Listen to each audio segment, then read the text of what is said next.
ओम नारायण नारायण। श्रीमद् भागवत महापुराण सुख सागर चौथा स्कंध 8वां अध्याय ध्रुव चरित्र। मैत्रेय जी बोले, हे विदुर, अब मैं तुम्हें राजा उत्तानपाद के वंश का विस्तार सुनाता हूँ, जो मनु शतरूपा से उत्पन्न हुए थे। प्रियव्रत और उत्तानपाद के ये दो पुत्र थे। प्रियव्रत और उत्तानपाद उनके ये दो पुत्र थे। इनमें उत्तानपाद के सुनीति और सुरुचि दो रानियां थीं। राजा उत्तानपाद अपनी छोटी रानी सुरुचि से अधिक प्रेम करते थे, जबकि उनकी बड़ी रानी सुनीति के एक पुत्र ध्रुव उत्पन्न हो चुके थे और रानी सुरुचि को भी एक पुत्र था, जिसका नाम राजकुमार उत्तम था। राजा ध्रुव को न प्यार कर रानी सुरुचि के नाते उत्तम को ही अधिक प्यार करते थे। एक दिन राजा उत्तानपाद सुरुचि रानी से उत्पन्न उत्तम नामक पुत्र को गोद में लिए खेल रहे थे। उसी समय ध्रुव बाल सुलभ चपलता से राजा की गोद में चढ़ने लगा। रानी सुरुचि देख रही थी। उसने कठोर शब्दों में ध्रुव से कहा, तू यह नहीं जानता कि केवल राजपुत्र होने से ही कोई राज्य सिंहासन का अधिकारी नहीं हो जाता। तू मेरी कोख से नहीं उत्पन्न हुआ है, इसलिए तू अधिकार से वंचित रहेगा। तुझे चाहिए कि भगवान की इस जन्म में आराधना करो, जिससे अगले जन्म में तुझको मेरी कोख से जन्म लेने का सौभाग्य प्राप्त हो।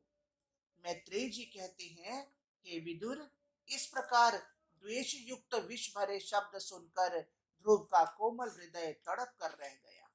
विवशता से चुप बैठे हुए पिता की ओर देखते हुए ध्रुव आंतरिक मनोव्यथा से सिहर उठे। उनके होंठ कांपने लगे और सिसकते हुए अपनी माता सुनीति के पास चले गए। सुनीति ने पुत्र को गोदी में उठा लिया। उसको सौत द्वारा कही बातें याद आने लगी और संताप से वे फपक फपक कर रोने लगे। विवशता से विभल उनके बड़े बड़े नेत्र आंसुओं से छलछला उठे और एक दीर्घ उच्छ्वास के साथ उन्होंने कहना आरंभ किया, तेरे लिए दूसरे कुछ भी कहें, किंतु तुझको किसी के प्रति अमंगल की भावना भी मन में नहीं लानी चाहिए, क्योंकि ईश्वर भले बुरे सबका उचित फल देने वाला है। रानी सुरुचि ने जो कुछ कहा है वह ठीक है। निश्चय ही तू मुझ हतभागिनी के गर्भ से उत्पन्न होकर राज्य जैसे उच्च अधिकार तक नहीं पहुंच सकता। इसलिए तुझे चाहिए कि सुरुचि के व्यंग भरे शब्दों को सच्चे रूप से ग्रहण कर और कार्य रूप में परिणत कर क्षीर शाही भगवान विष्णु के चरणों की सेवा में तन मन अर्पित कर दे। तू आज ही सर्व संकटहारी श्री हरि के चरणों में अपने को निश्चिंत छोड़ दे। हे विदुर, तब माता सुनीति के मर्म स्पर्शी वचन सुनकर ध्रुव की बाल बुद्धि को यथार्थ समझते देर न लगी। वे तुरंत अपने पिता का नगर छोड़कर चल पड़े, जैसे उन्होंने अपना भविष्य सोच लिया। बालक ध्रुव के दृढ़ निश्चय से प्रभावित होकर नारद मुनि उनके समीप आए और मन ही मन उनकी सराहना करने लगे, किंतु प्रकट रूप में उन्होंने समझाना ही उचित समझा। नारद जी ने कहा, बालक ध्रुव, तेरी उम्र ही अभी क्या है, जो तू तप जैसे कठिन कार्य के लिए घर छोड़कर निकल पड़ा है। इस कच्ची आयु में तेरे लिए मान सम्मान का कोई प्रश्न ही नहीं उठता। अपनी माँ की आज्ञा अनुसार तू जिस कठोर तपस्या के लिए चल पड़ा है, वह कोई हंसी खेल नहीं है। बड़े बड़े योगी और कठोर यातनाएं सहने वाले तपस्वी भी विचलित हो जाते हैं। नारद जी के इस उपदेश को सुनकर ध्रुव ने कहा, भगवान, आपने सुख दुख दोनों से बचने का जो उपाय बताया वह निश्चय ही शांतिमय मार्ग पर ले जाने वाला है, किंतु मुझ जैसे अल्प बुद्धि वाले उस स्थिति तक नहीं पहुंच सकते। मैं संस्कारवश उग्र स्वभाव का भी हूँ। यही कारण है कि माँ सुरुचि के कटु वचन बार बार जलन पैदा कर रहे हैं और भुलाने पर भी मैं उन्हें भूल नहीं पाता।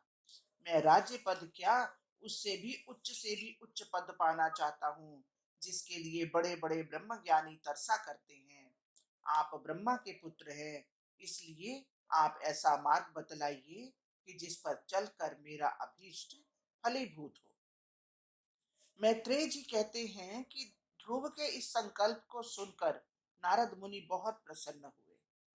उन्होंने मीठे शब्दों में कहना आरंभ किया, वत्स ध्रुव, तेरी माता ने जो भगवान हरि के चरणों में अनुराग करने की बात बताई, वही एक ऐसा उपाय है जिससे भव बंधनों से मुक्ति मिल सकती है। कालिंदी के तट पर मधुवन में जाकर तू जप तप नियम और प्राणायाम से मन को एकाग्र कर भगवान का स्मरण कर।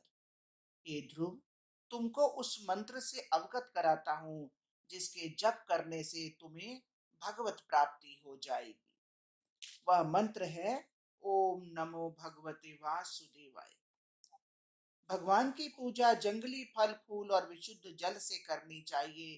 तुलसी दल भगवान को बहुत प्रिय है, इसलिए इसका पूजन में प्रयोग आवश्यक है। सदैव शांत चित्त से मनन करता हुआ ईश्वर की आराधना में संयमित जीवन व्यतीत करते हुए साधक उस परमानंद को प्राप्त करता है जो एक निष्ठ मनस्वी की धरोहर है। इस प्रकार ध्रुव को भली भांति समझाकर नारद मुनि चले गए और ध्रुव ने मधुबन का मार्ग लिया।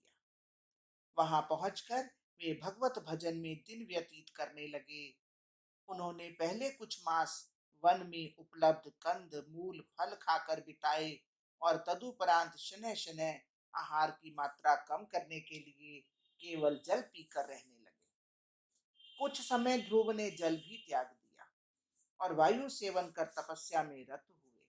इस प्रकार सत्यनिष्ठ ध्रुव ने धीरे धीरे अपनी सभी इंद्रिय इच्छाओं को वश में करके एक पैर से खड़े रहकर अपनी वृत्तियों को ब्रह्म चिंतन में लीन कर दिया। श्वास को ब्रह्मांड में चढ़ाकर उन्होंने उस सूत्र को तोड़ दिया जो व्यष्टि को समष्टि से बांधे हुए है। चिर संचालित सनातन नियम में व्यवधान पड़ने से सभी जीवधारी व्याकुल होने हो गए और सृष्टि के नियम को भंग होते देख देवगण भयभीत हो भगवान विष्णु की शरण में गए। विष्णु जी ने कहा, हे देवताओं, तुम लोग कुछ भी चिंता न करो। राजा उत्तानपाद का पुत्र ध्रुव मुझे प्राप्त करने के लिए कठिन तपस्या कर रहा है। इसी से तुम सबका दम घुट रहा है। अब मैं बालक ध्रुव को दर्शन देकर उसको तप से मुक्त करूंगा, जिससे तुम्हारे कष्ट दूर हो जाएंगे। हरिओम तत्सत। हरिओम।